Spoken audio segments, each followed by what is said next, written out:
What if everything you think you know about your life, the story you tell yourself, was only a fraction of a much grander narrative?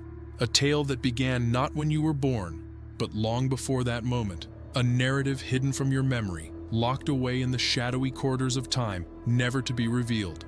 Until now. Welcome, fellow soul seeker. Today we embark on a journey that leads us into the forbidden, into the hidden world of what happened to you before your birth. For there exists a book, a rare and banned manuscript, known by few and understood by even fewer. This book does not speak of life as we know it, but of what came before, the forgotten realms from which we emerge. Its pages are not filled with stories of childhood or adolescence, but of an even earlier stage of existence, a stage veiled in mystery, where the seeds of your very being were planted. Are you ready to confront what lies beyond the veil? What if you could trace your essence back to the moment before the first heartbeat, the moment before the spark of life was ignited? This is the story of the banned book, a book that reveals the hidden truth of who you were before birth and how the choices of that forgotten self continue to shape who you are today. For centuries, spiritual traditions have whispered of realms beyond our physical senses, realms where souls linger before entering the world of form. But few have dared to document or study this space, for it is considered sacred, dangerous, and filled with forces that our human minds are not prepared to comprehend. The banned book we speak of, hidden from the public eye, comes from one such tradition, a secret lineage of teachings known only to the few who have undergone rigorous initiations. It was believed to be too powerful, too transformative for the average mind. Why? Because it reveals that before birth, we are not blank slates, not innocent souls, but beings already shaped by actions, emotions, and choices made in other lifetimes. The book was first written down by an ancient order of monks, long thought to be mythic, known as the Sarasvati monks. Their tradition spoke not just of reincarnation, but of the hidden cycles of consciousness that exist between lifetimes.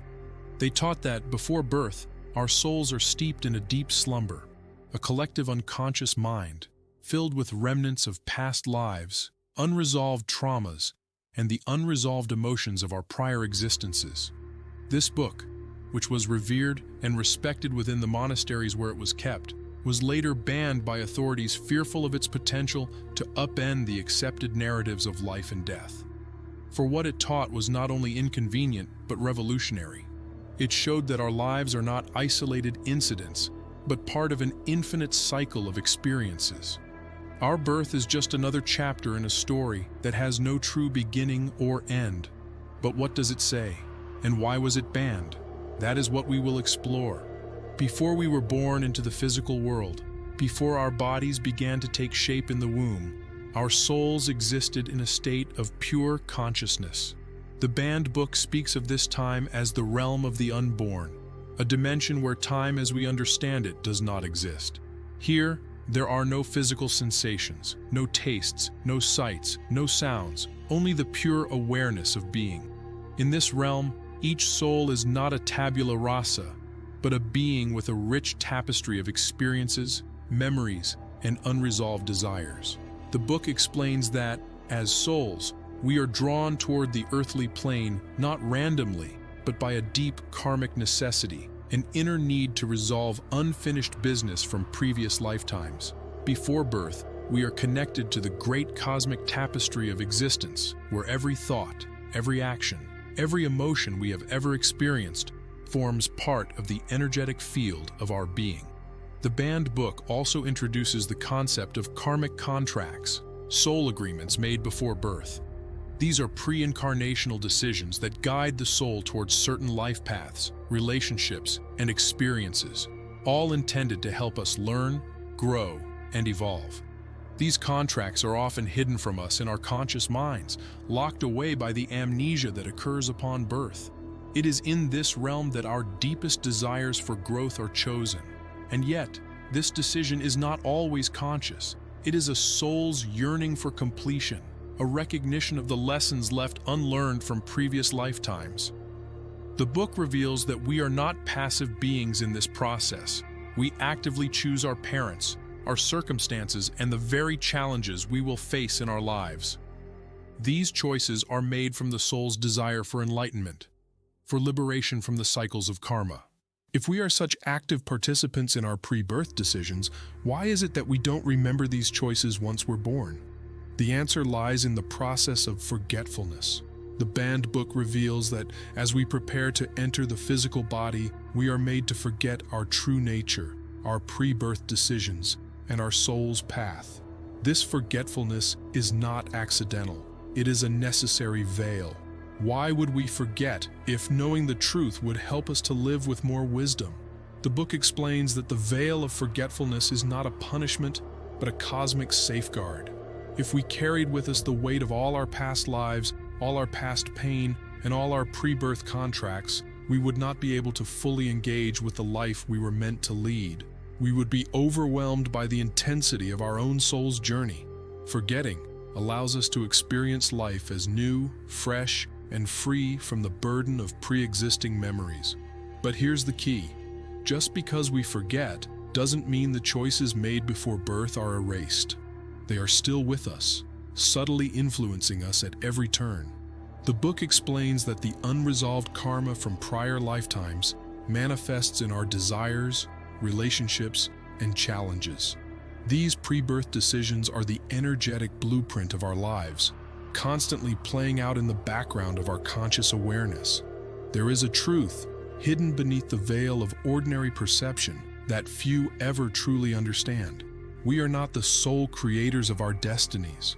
This is perhaps the most shocking revelation found within the banned book. The idea that while we may feel as though we are living life by our own will, steering our choices and charting our course, much of what we experience is guided by unseen forces.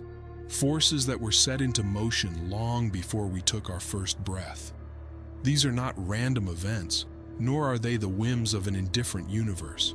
Rather, they are the echoes of a deeper hidden truth, woven from the very fabric of our soul's journey through time.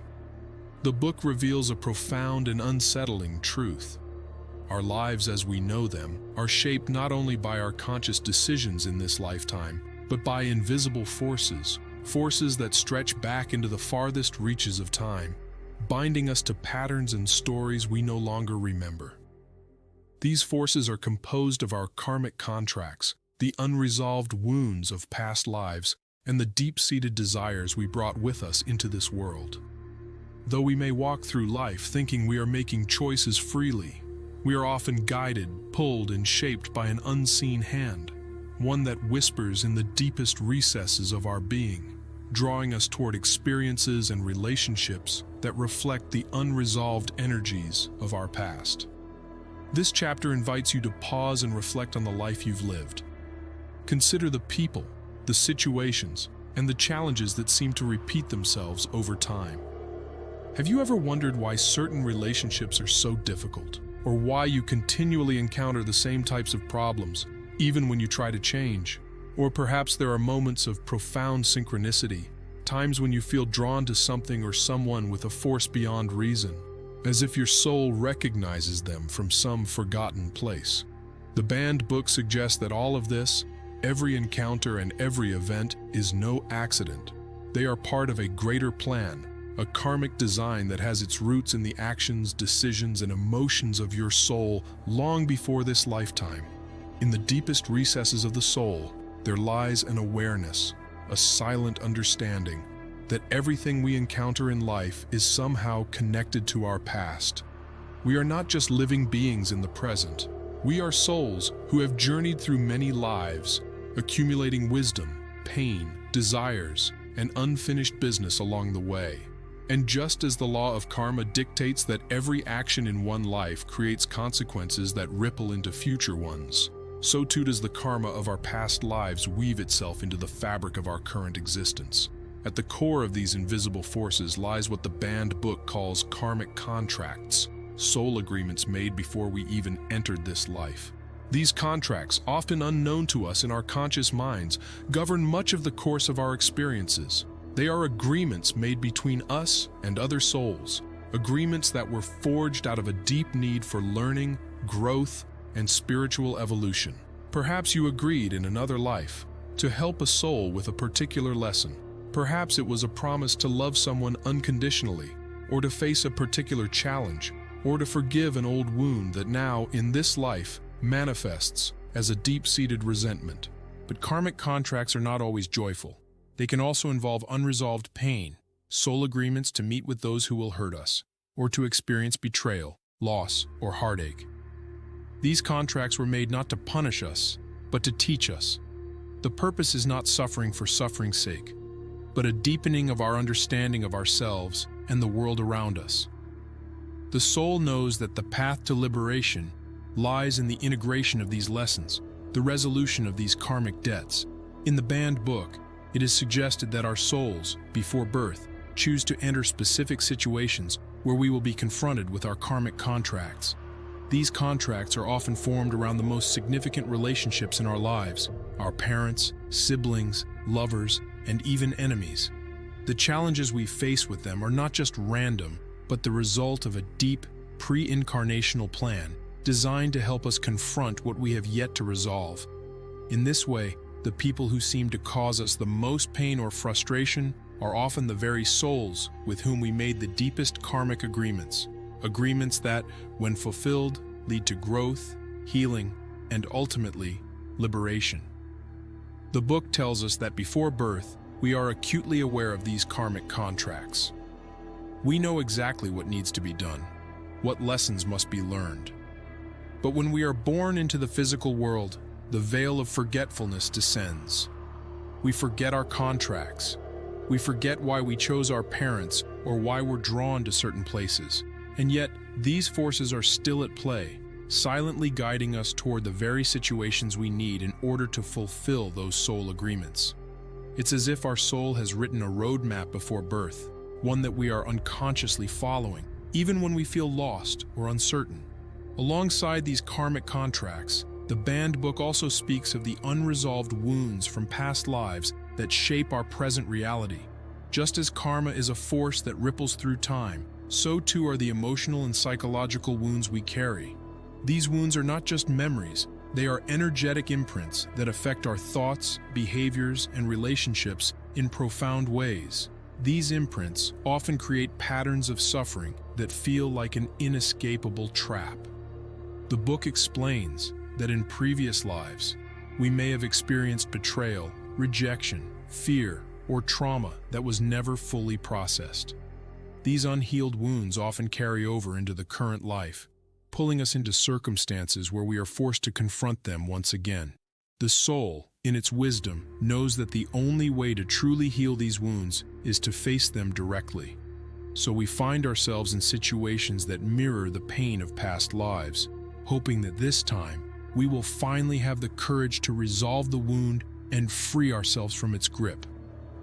For example, if we were abandoned in a past life, we may find ourselves drawn to relationships where abandonment is a recurring theme. We may push others away, fearing that they will leave us before we have the chance to leave them.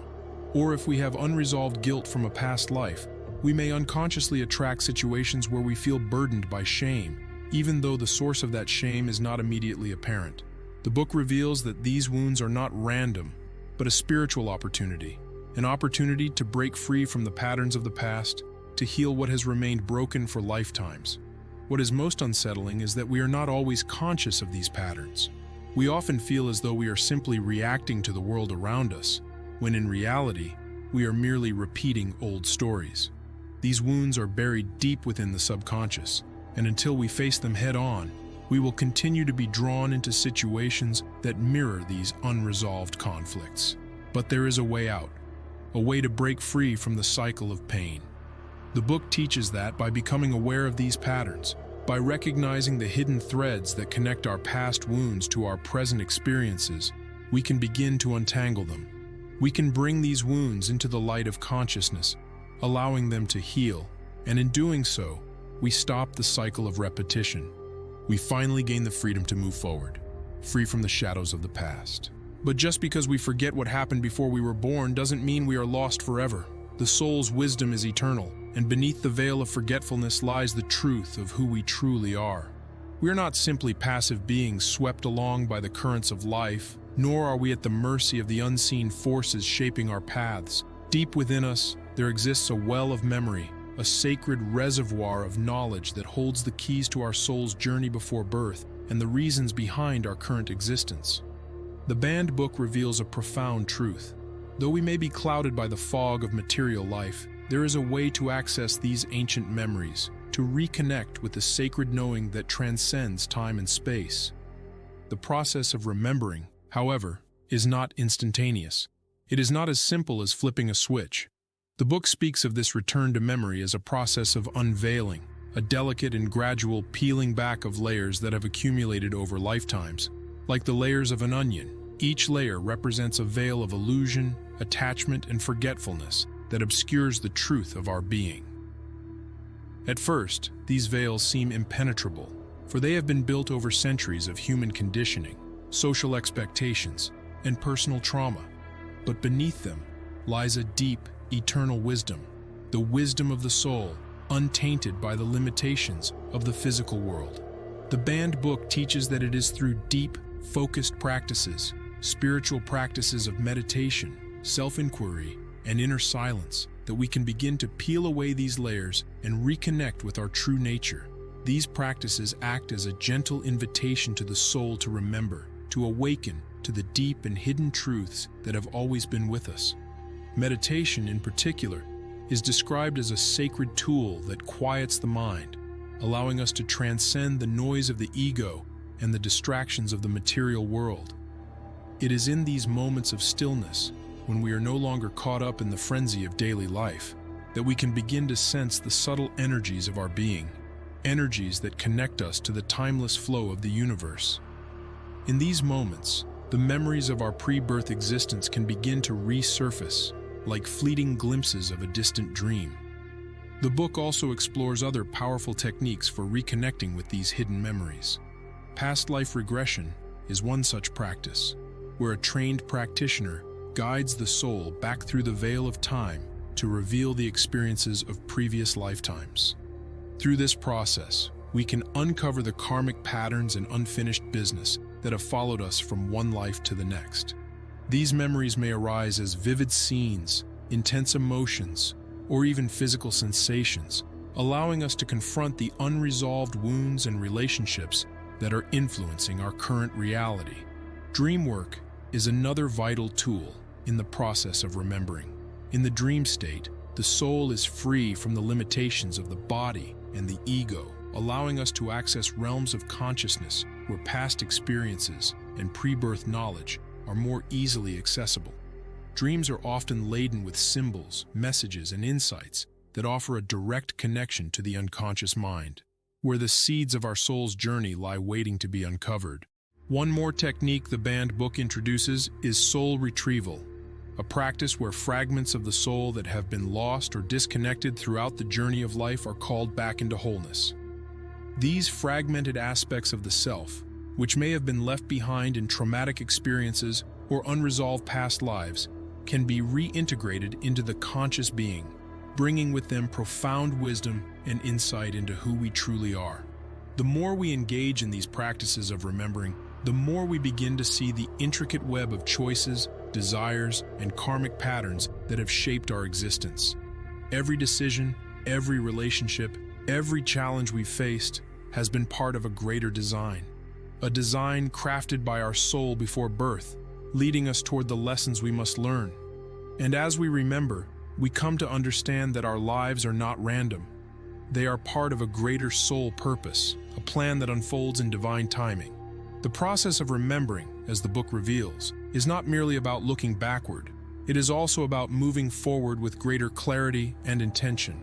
For as we remember who we truly are, we gain the ability to navigate the challenges of life with wisdom and grace. We stop reacting out of fear or unconscious habit, and instead, we live with the awareness that each step is part of the soul's greater journey toward enlightenment. In the end, the banned book teaches that memory is not something we can force or manufacture.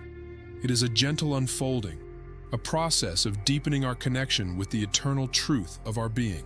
By engaging with the tools of self-inquiry, meditation, dream work, and soul retrieval, we open ourselves to the remembrance of who we truly are, a soul on a sacred journey, returning home to the divine source from which we came.